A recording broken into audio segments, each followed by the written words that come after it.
देवों के देव महादेव के चरणों में प्रणाम करती हूँ, मेरा प्रणाम स्वीकार हो। माँ जननी पार्वती के चरणों में प्रणाम करती हूँ, मेरा प्रणाम स्वीकार हो। सभी देवी देवताओं के चरणों में प्रणाम करती हूँ, मेरा प्रणाम स्वीकार हो। आप सभी गुरु भाई गुरु बहनों के चरणों में प्रणाम करती हूँ, मेरा प्रणाम स्वीकार हो। अगर मेरी वीडियो अच्छी लगती है तो लाइक करिए, शेयर करिए। चैनल पे नए हैं तो सब्सक्राइब करिए। कमेंट में हर हर महादेव ज़रूर लिखिए। महादेव का नाम लिखने से, बोलने से बिगड़े कार्य बन जाते हैं। भगवान का नाम लेने से तो मनुष्य तर जाते हैं, तो भगवान का नाम लिखना चाहिए, बोलना चाहिए। धन के प्रभाव में जीने से बढ़िया है, धन के प्रभाव में जीने से बढ़िया है कि भक्ति के प्रभाव में जिए। प्रभु का नाम लिखिए, प्रभु का नाम लीजिए। उनका नाम लेंगे तो उद्धार हो जाएगा।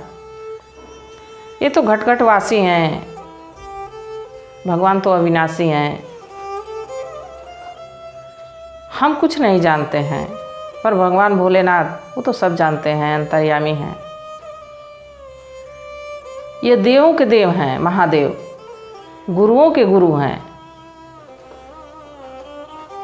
तो भगवान भोलेनाथ के शरण में बहुत सी अनुभूतियाँ होती हैं।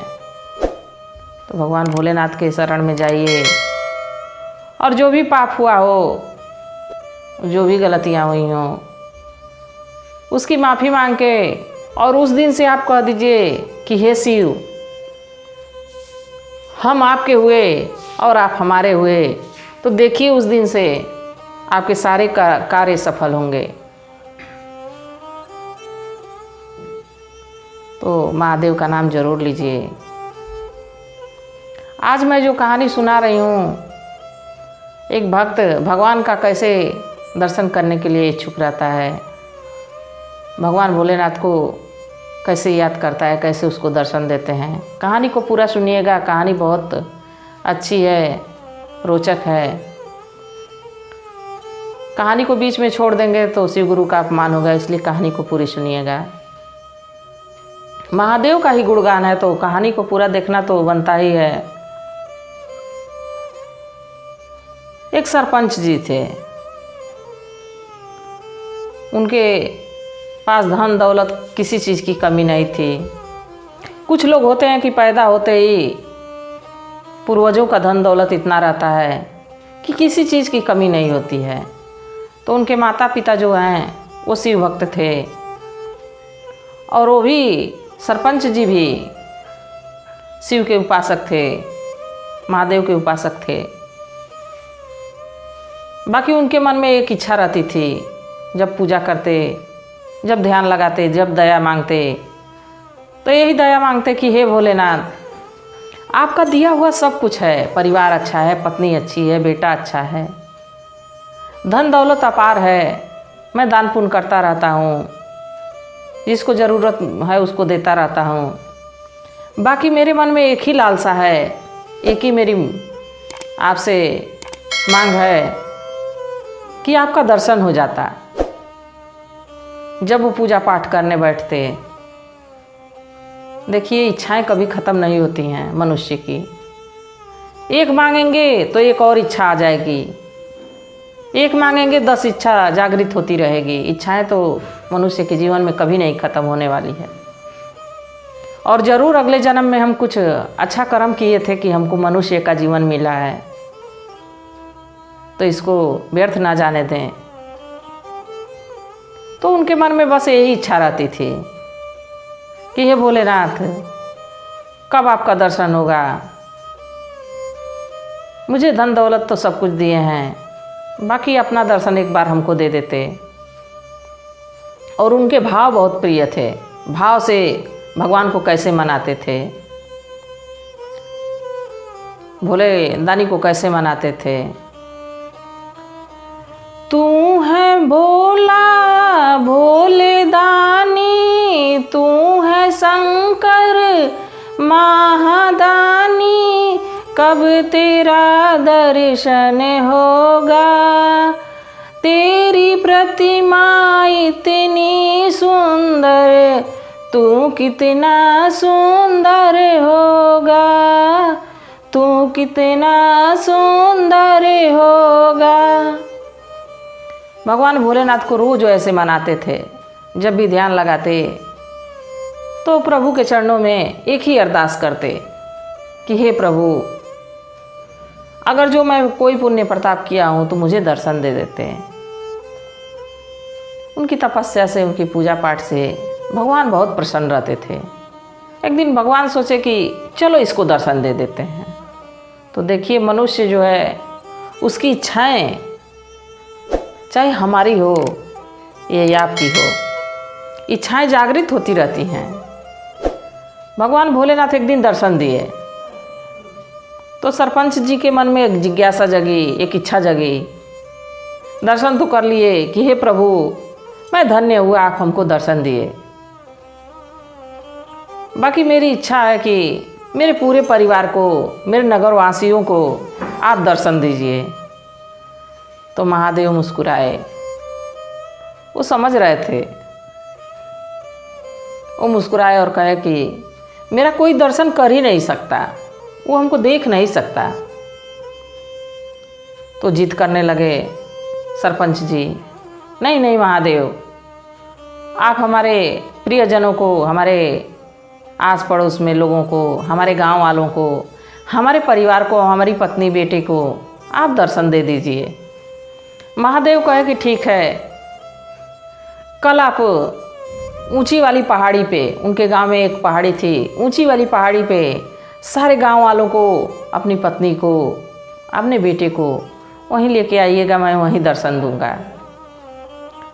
तो वो बड़े बेचैन हुए कि कब दिन बीते, कब रात बीते, कब मैं सबको लेके चलूं।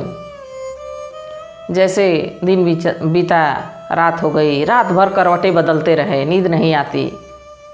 वो महादेव को देख लिए थे कि महादेव जटाओं से गंगा बहती है, उनके माथे पे चंदा विराज रहा है चमकता हुआ, नाग गले में है, बिच्छू कान में है, कितनी प्यारी उनकी सूरत है। भूल नहीं पा रहे थे। वो लगातार भगवान को याद कर रहे थे। रात भर किसी तरह रात बीत गई। जैसे सुबह हुई, अपनी पत्नी के पास गए। अरे भाग्यवान, जल्दी नहा धुल लो, पूजा पाठ कर लो, आज महादेव दर्शन देंगे ऊंची वाली पहाड़ी पे। पत्नी भी अपना जल्दी जल्दी नहाई धोई, भोग प्रसाद बनाई, भगवान की पूजा की।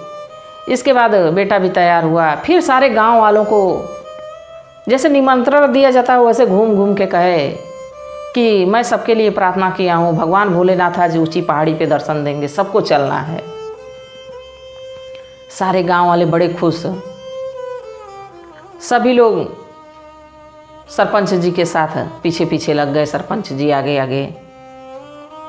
जैसे कुछ दूर पहाड़ी पे चढ़ाई लोग किए, वैसे देखे कि पूरा तांबे का सिक्का एकदम पहाड़ जैसे बना हुआ है, खाली तांबे का सिक्का ही सिक्का है। तो वहाँ गांव वाले कुछ लोग रुक गए और उस सिक्के को बटोरने लगे। तो सरपंच जी कहे कि ये सिक्का आप लोग बटोरने लगे, उधर भगवान भोलेनाथ इंतजार कर रहे होंगे, दर्शन करने चलना है। तो उन लोग के मन में लालच आई कि भगवान का दर्शन तो कभी भी हो जाएगा। देखिए, सबकी लगन भगवान के प्रति लग नहीं सकती है। सच्चे मन से जो भगवान को भजता है, सच्चे मन से उनको याद करता है, वही भगवान को पाता है। तो कुछ लोग उस सिक्के को बटोरने में लग गए। सरपंच जी कितना वो कहे, बाकी वो लोग सोचे कि वहाँ जाने से क्या फ़ायदा मिलेगा, इतना ऊपर चढ़ के जाएंगे, थक जाएंगे, यहाँ सिक्का बटोर के लेके चलेंगे, बेचेंगे बाज़ार में तो कुछ पैसा आएगा, घर का काम चलेगा। वो लोग सिक्का में लग गए। फिर कुछ दूर और आगे गए तो देखे कि खूब चांदी से चमचमाता हुआ एक पहाड़ है। सारे लोग उधर ही देखने लगे कि अरे यहाँ तो चांदी की खदान है, चांदी का पूरा टीला बना हुआ है। सारे लोग उधर ही नज़र सबकी जाने लगी। तो उसी में से कुछ गांव वालों में से कुछ लोग उस चांदी के पहाड़ी की तरफ चले गए कि यहाँ से चांदी लिया जाए और लेके चला जाए, बाज़ार में बेचा जाएगा तो बहुत धन मिलेगा, बहुत पैसा मिलेगा, बहुत रुपया मिलेगा, इससे हम लोग का जीवन बड़े अच्छे से कटेगा। तो फिर सरपंच जी कहे, अरे भगवान इंतज़ार कर रहे होंगे, महादेव इंतज़ार कर रहे होंगे, हम लोग दर्शन करने जा रहे हैं, आप लोग उधर कहाँ जा रहे हैं? तो वो कहे कि अरे भगवान तो कभी भी मिल जाएंगे, भगवान का क्या है, यहाँ धन मिला है इतना, इसको लेके चला जाए, अपना काम चलाया जाए कि जाए जाए भगवान का दर्शन करने। माया मोह जो है किसी को छोड़ती नहीं है, माया ऐसी है कि सबको जकड़ के रखी है, हमको, आपको, सबको। तो कुछ लोग उस चांदी के सिक्के का जो पहाड़ बना हुआ था उधर चले गए। अब बचे कुछ लोग और सरपंच जी की पत्नी और बेटा कुछ और आगे गए तो देखे कि एक और छोटी सी पहाड़ी चमक रही है और सूर्य के समान चमक रही थी। जैसे लग रहा था कि एक तरफ से एक सूरज उगा है और एक तरफ से दूसरा सूर्य दिख रहा है। उस पे जब नज़र गई गांव वालों की तो कुछ गांव वाले क्या, अब जितने बचे खुचे थे गांव वाले सारे उसी सोने के पहाड़ी के पीछे अपना दौड़ने लगे, चले गए उधर। सरपंच जी चिल्लाते रह गए, अरे महादेव इंतज़ार कर रहे हैं, आप लोग उधर कहाँ जा रहे हैं? सब लोग कहे कि तुम पागल हो गए हो, मूर्ख हो गए हो, तुम जाओ भगवान के दर्शन करो, भगवान कभी दिखते हैं क्या कि आज दिखेंगे? हम लोग को मूर्ख बना रहे हो, यहाँ इतना सोने का खदान है, हम लोग सोना ले जाएंगे, हम लोग का परिवार अच्छे से चलेगा, इतना धन दौलत हम लोग का हो जाएगा। सारे लोग पहाड़ी के पीछे भाग गए सोना लेने। बचे सरपंच जी, उनकी पत्नी और उनका बेटा। फिर ये लोग अपना चढ़ाई करने लगे। धीरे धीरे जब कुछ दूर आगे गए तो देखे कि एक दिव्य चमक आ रही है, एक हीरे की खदान मिली। दिव्य चमक थी, मानो आसमान से सारे सितारे टूट के और उसी पहाड़ी पे आ गए हों, इतना चमक थी, इतना तेज चमक थी उस पहाड़ी पे।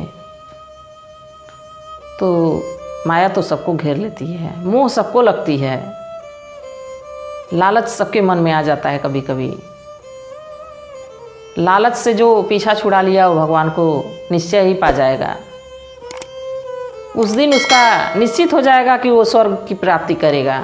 बाकी लालच सबको घेरे रहती है।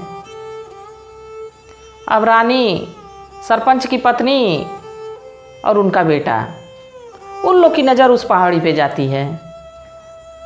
तो सरपंच की पत्नी सोचती है कि पता नहीं भगवान दिखें या ना दिखें, पता नहीं दर्शन होगा कि नहीं होगा, और इतना ढेर सारा हीरा है, अगर जो इसको आज हम लोग छोड़ देंगे तो जीवन का सबसे बड़ा सुख हम लोग यहीं खो देंगे। तो सरपंच की पत्नी और बेटा उस पहाड़ी की तरफ चले जा रहे हैं। सरपंच जी कह रहे हैं, अरे भाग्यवान, भगवान हम लोग का इंतज़ार कर रहे हैं, हम लोग कहाँ तक भगवान का इंतज़ार करते, भगवान खुद हम लोग का इंतज़ार कर रहे हैं। देखिए, भगवान भी भक्त से हैं और भक्ति भी भगवान से हैं। अगर जो भगवान नहीं रहते तो मैं भगवान की आपको चर्चा नहीं सुनाती, और आप लोग नहीं रहते तो भगवान की चर्चा कौन सुनता। तो इसलिए दोनों के बिना किसी का काम चलने वाला नहीं है। प्रभु को अगर जो हम याद करेंगे तो ही प्रभु को ही फल देंगे। अगर जो हम उनकी ड्यूटी नहीं करेंगे, उनको याद नहीं करेंगे तो कहाँ से फल देंगे। अपनी ड्यूटी तो हम 24 घंटा कर रहे हैं। जब तक आँख खुली है, इस शरीर में प्राण है, तब तक भगवान को याद करिए, सिर्फ अपने कामों में मत लगे रहिए। तो अब बचे सरपंच जी। सरपंच जी कहे, अपने मन में सोच लिए, भगवान सही कह रहे थे कि हमको कोई देख नहीं पाएगा। और जैसे थोड़ी दूर गए, भगवान मुस्कुराते हुए बैठे थे। कहे, क्या सरपंच, मैं कहा था तुमसे कि मेरा कोई दर्शन नहीं पा सकता। अनायास मुझे कोई पा नहीं सकता, कोई देख नहीं सकता। अरे मैं तो तुम्हारी लगन से तुमको दर्शन दिया, बाकी तुम जिद कर बैठे थे। वो लोग हमको देख नहीं सकते क्योंकि उन लोगों को माया मोह जकड़ी हुई है, वो अपने में ही परेशान हैं, उनको भगवान से अभी नहीं मतलब है। तो देखिए गुरु भाई गुरु बहनों, भगवान जो हैं घट घट के वासी हैं, कड़ कड़ में हैं, और दुख सुख में भगवान आपके साथ रहते हैं। तो भगवान को याद करिए, और कहानी कैसी लगी कमेंट करके ज़रूर बताइए। इसी के साथ हर हर महादेव।